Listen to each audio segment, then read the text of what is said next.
안녕하세요. 오늘은 창세기 39장으로 한번 들어가 보려고 합니다. 그 요셉 이야기 아시죠? 애굽에서 정말 파란만장한 삶을 살았던 오늘은 그중에서도 예상치 못한 성공이랑 또 갑작스러운 위기 이런 반전에 대한 이야기가 중심이 될 것 같아요. 이야기는 요셉이 애굽의 친위대장 그 보디발의 집에 종으로 팔려가면서 시작되죠. 근데 그냥 보통 종이 아니었던 것 같아요. 금방 눈에 띄죠? 네, 맞아요. 성경을 보면 여호와께서 요셉과 함께 하심으로 그가 형통한 자가 되어 이렇게 나오거든요. 그래서 주인한테 굉장히 큰 신임을 얻게 됩니다. 아, 그 형통하다는 표현이 자주 나오는군요. 네, 계속 반복돼요.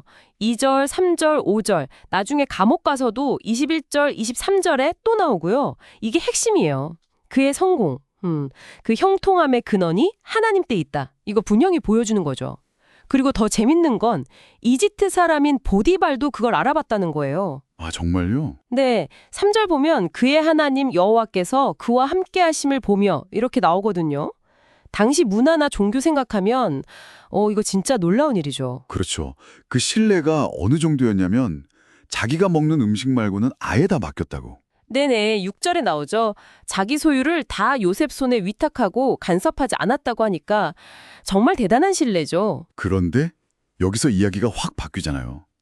그 요셉의 용모가 빼어났다는 묘사가 나오면서요. 네, 6절 후반부에 그렇죠.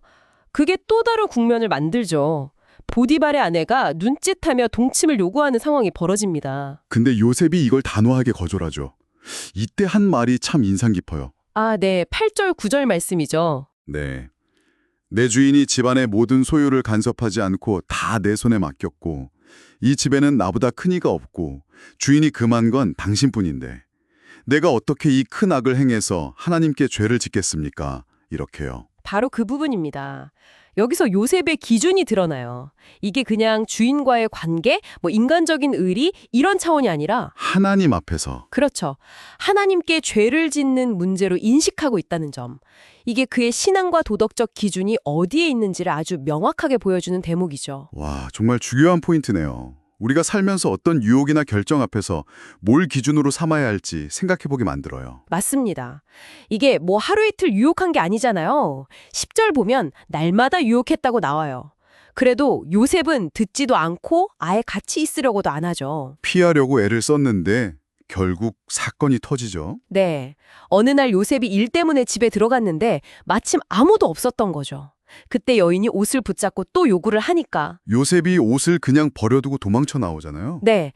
근데 그 도망이 그 옳은 선택이 오히려 최악의 결과를 가져옵니다. 아, 정말 안타까워요. 그 버려진 옷이 증거가 돼버려요. 여인이 그걸 가지고 이 히브리 종이 나를 희롱하려고 들어왔다고 막 소리치고 남편에게도 똑같이 거짓말을 하죠. 순식간에 상황이 뒤집히네요. 그렇게 신뢰받던 총무가 파렴치한 죄수가 되는 거죠. 19절, 20절 보면 보디발이 노에서 요셉을 옥에 가두잖아요. 이게 참 아이러니예요. 정직하고 신실하게 행동했는데 결과는 감옥행이라니. 옳은 일을 하는 게 항상 좋은 결과로 바로 이어지는 건 아니라는 걸 보여주는 것 같아서 좀 씁쓸하기도 하고요. 정말 밑바닥까지 떨어진 거죠. 그런데 이야기가 여기서 그냥 끝나지 않죠. 네, 또다시 반전이 있습니다. 21절을 보면 여호와께서 요셉과 함께 하시고 그에게 인자를 더하사 간수장에게 은혜를 받게 하심에 이렇게 나와요. 아, 또 여호와께서 함께 하시고. 네, 그 절망적인 감옥 안에서도 하나님의 임재는 계속되는 거예요. 그래서 간수장의 신임을 얻고 결국 감옥의 모든 재반 사무를 요셉이 처리하게 되죠. 와, 정말 대단하네요. 그리고 마지막 23절에 다시 한번 이는 여호와께서 요셉과 함께 하심이라 여호와께서 그를 범사에 형통하게 하셨더라. 이렇게 마무리돼요. 아, 그럼 여기서 말하는 형통함이라는 건 우리가 보통 생각하는 성공, 출세, 편안함 이런 거랑은 좀 다른 의미겠네요. 감옥 안에 있는데 형통하다고 하니까요. 정확히 보셨습니다. 여기서의 형통함은 환경의 좋고 나쁨을 넘어서는 개념인 것 같아요.